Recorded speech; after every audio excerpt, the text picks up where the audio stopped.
Na kągi, sveiki, čia ir vėl aš Karolis ir šiandien bus rimtas video vlogas.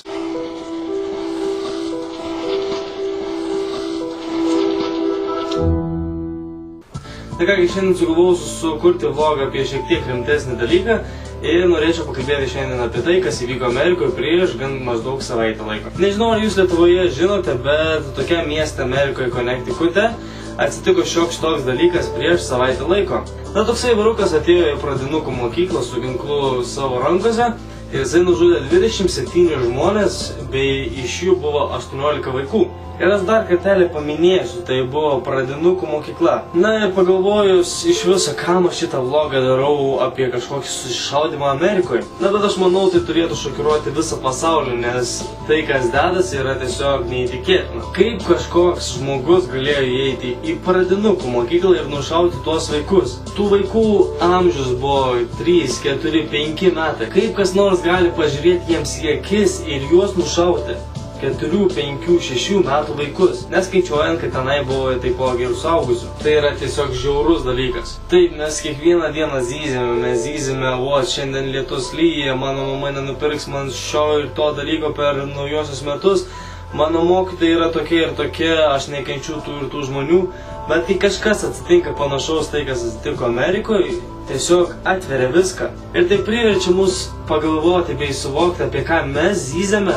Tai yra visiškai niekis. Apie ką mes kartais išliejame savo pyktį, tai yra tiesiog niekiai. Pagalvojus, kai tėvas turi išleisti sūnų arba dukrų į mokyklą su mintimi, kad jisai daugiau niekados nebepareis. Aš daug pamatau tokių dalykų internete, kaip o aš tave nužudysiu, oi tu toks ir anoks, ir tu aš tavęs nekenčiu, tu mirsi, tu pamatysi, aš tu taip ir taip padarysiu.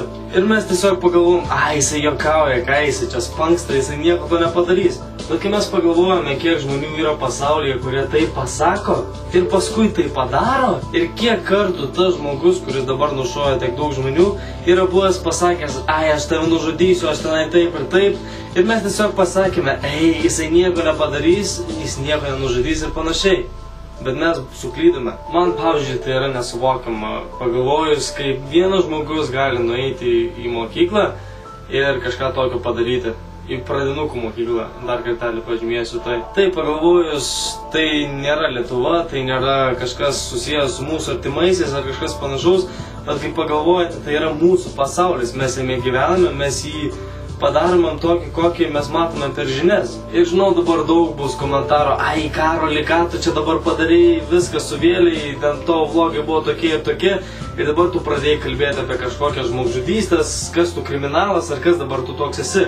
Ne, aš tiesiog paprastas vaikinas, kuris sužinojo šias žinias, tiesiog buvau priblokštas, nes pagalvojus, mano amžiaus biški vyresnis 20 metų bahūras tai padarė, tai yra nesuvokiamas su blaiva galva, kaip taip galėjo viskas atsitikti.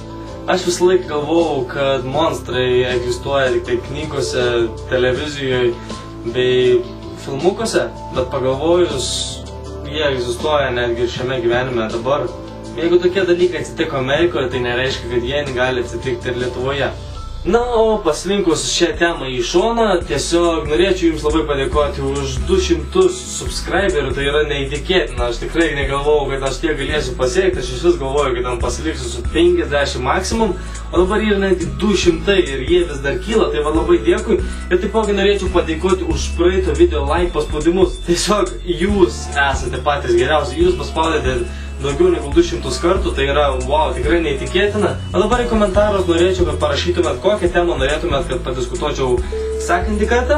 Na ir taipogi parašykite, ką manote apie šią tragediją, kuri įvyko Amerikoje. Na, šiam kartu tiek ir pažadu tikrai, kad sekantį kartą video turėtų būti gan tikrai linksmesnis. Tai va, nepamirškite pakomentuoti, ką norėtumėt, kad padiskutuočiau sekantį video ir ką manote apie šią didelę tragediją Amerikoje. Iki sekančio karto. Ne, šiaip iš tikrųjų kovau čia apie ūkį bitės, bet reikėjo kažką pridėti, kad nebūtų vienas blogas apie pasaulio pabaigą.